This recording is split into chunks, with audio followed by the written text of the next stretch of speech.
بینندگان عزیز برنامه زلال‌احکام، سلام، وقتتون بخیر. خیلی خوشحالیم که امروز هم این فرصت در اختیار ما قرار گرفت تا همراه شما باشیم و در کنار شما. خدا رو شکر میکنیم به خاطر این لحظاتی که ازش گرفتیم تا همراه شما باشیم. انشاءالله برنامه امروز هم برنامه پرخیر و برکتی باشه، هم برای من هم برای شما، با حضور حاج آقای فلاح‌زاده. سلام علیکم. سلام علیکم. سلام علیکم. احوال آقا؟ سوال معال دارید بپرسید که همین الان ورژن جدید رساله مقام عظما اومده، 64 بیت، آفیس 2010 هم روش نصبه. من از رو هلپش بهتون جواب میدم. تلفن میشنویم. سلام میگم خدمت شما، خواهش میکنم که بفرمایید، صداتون رو میشنویم. با عرض سلام و خسته نباشید. تشکر میکنم از برنامه بسیار خوبتون. میخواستم سوال کنم که اگر ما یه لباس داشته باشیم که احتیاط داشته باشه، یعنی نجس باشه، بخوایم بندازیمش تو ماشین لباسشویی، آیا وقتی که از ماشین در آوردیم شسته شد نجسه یا پاکه، یا اینکه مثلا بقیه لباسا هم تو ماشین لباسشویی میتونه نجس کنه؟ با عرض تشکر، خیلی ممنون.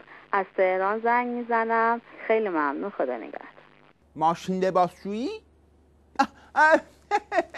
این سوال بسیار مهمیه و گریبانگی اکثر علما هم هست. اولا احوط آن است که تنبل بازی در نیارید، با دست بشورید. اما اگه انداختی و نجس شد، آیت الله مولا محمد باقر انقضی دور کلاش قرمزی در کتاب ماشین لباسشوییتان الانوار نوشتن که اذا کان ماشین لباسشویی کنجسات لو کان یدمر الکل اللباسات. در همین رابطه یکی از طلبه های بنده تو حوزه علمیه راه حل عملی پاک کردن ماشین لباسشویی نجس شده رو نشون داده که خواهش میکنم پخش کنید که همه عبرت بگیرن.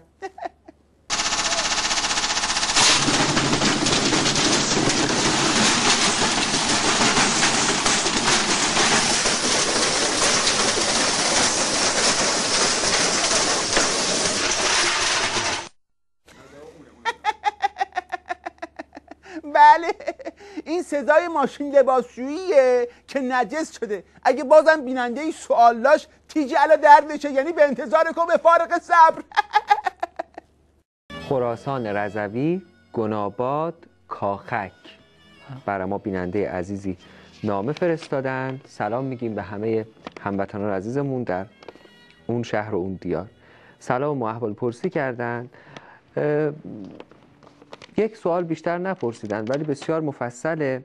من که مطالعه می‌کردم برداشتم از این نامه این بود که مسئله خواب رو پرسیدن. چقدر ما به خوابمون میتونیم اهمیت بدیم و چقدر میتونیم در خصوص این خواب مقید باشیم، ترتیب اثر بدیم، نکاتی که در خواب بهمون یادآوری میشه چقدر حجیت داره و مواردی از این قبیل. عرض کنم خدمتتون که خواب یکی از ارکان نظام جمهوری اسلامی و لا شک فیه. باید به خواب به اندازه خوراکتون اهمیت بدیم. خیلی تصمیمات نظام جمهوری اسلامی در خواب گرفته شده. مثلا مقام عظمای ولایت شب خوابیدن، صبح بلند شدن مرجع. همین آقای احمدی نژاد شب خوابیدن، صبح بلند شدن 20 میلیون رأی داشتن. آقای مشکینی شب خوابیدن، صبح دیگه بلند نشدن، کوتاه شدن. بابا اصلا میگن اگه 40 شب با خلوص نیت آشغالاتون رو سر ساعت 9 بیرون بذارید، آیا احمدی نژاد رو به خواب میبینید؟ بله، خیلی خوب، بحث خیلی خوبی شد. حتما شما هم استفاده کردید. ما هفته‌های گذشته در خصوص دروغ با نکات و ظرافت بسیار دقیق و شیوایی که حاج آقای فلاح‌زاده اشاره کردن یک بحثی رو آغاز کردیم و امروز متاسفانه آخرین روزیه که به بحث دروغ میپردازیم و خوشبختانه یک بحث جدیدی رو باز خواهیم کرد در برنامه زلال‌احکام که انشالله هفته آینده شما میتونید بیننده و شنونده باشید. منتها گزارش مرتبط با بحث امروزمون رو ببینید. دوستان زحمت کشیدن، آماده کردن. برمیگردیم انشالله با ادامه برنامه زلال‌احکام با حاج آقای فلاح‌زاده پیرامون دروغ صحبت میکنیم و سوالات و موضوعاتی از این قبیل. خواهش میکنم همراه ما باشید. ما میتونیم با افتخار اعلام کنیم شاید تنها کشوری روی زمین، احتمال داره یک دو تا کشور کوچیک اروپایی هم باشن، تنها کشوری روی کره زمین که هیچ خانواده گرسنه نیست، برهنه هم نیست. یعنی به اندازه پوشاکش و غذاش پول در اختیار داره. جمهوری اسلامی ایران این اتفاق بزرگیه و اگر 20 سال 30 سال این ادامه پیدا بکنه، اون 50 سالی که یارانه ها نامتعادل توزیع شد جبران میشه، یعنی فاصله های طبقاتی کم میشه. خیلی ممنون، متشکرم از دوستانمون که زحمت کشیدن این گزارش رو آماده کردن. من هفته گذشته به دوستان قول دادم حاج آقا که در خصوص دروغ‌های شوخی و جدی امروز ما صحبت بکنیم. یه وقتایی به مزاح هم خودمون میدونیم هم دیگران میدونن، به شوخی یه چیزی رو میگیم، دروغ میگیم. آیا این دروغ واقعی است یا نه؟ بله، همطور که در تصویرم دیدی آقای احمدی نژاد خودشون میدونن دارن دروغ میگن، ما میدونیم ایشون داره دروغ میگه، اما نه که آدم هزل و غیر جدیه. بعضی موقع من خودم فکر میکنم خب راست میگه. بابا دیگه صدای آیت الله پینوکیوی ژپتوزاده حائری هم در اومده وا.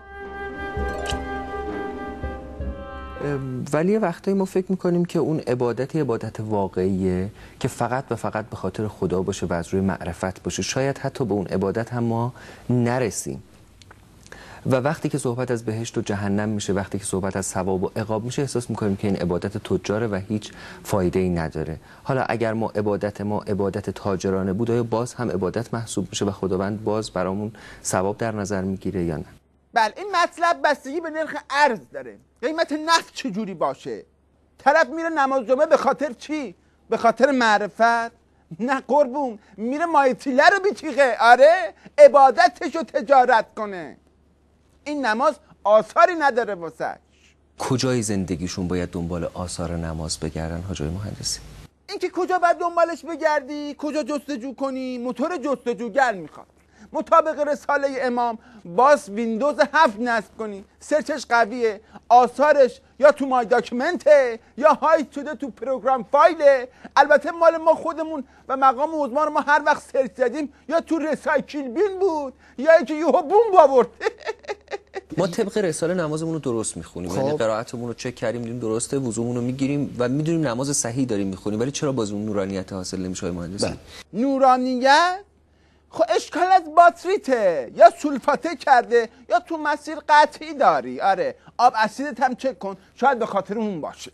اگه مدارت هم چک کردی خب دیگه باز لامپت روشن بشه دیگه، مگر اینکه مثل مقام عظما فیوز پرمونده باشی. خیلی ممنون، متشکر از شما و از حجای فلاح زاده که تا این لحظه همراه ما بودید. باید خداحافظی بکنیم. منم دعا میکنم برای اون روزی که آسمان در حسرت ستاره نباشه، روزی که آرزوی چنین روزی محتاج استعاره نباشه. خداوند پشت و پناهتون باشه. به اتفاق جای فلاح زاده عزیز از حضورتون مرخص میشیم تا سلامی دوباره، به امید طلوع دوباره خورشید سلام. من هم دعا میکنم که عبای عظما پاره نباشه، توی صف اموات محتاج شماره نباشه.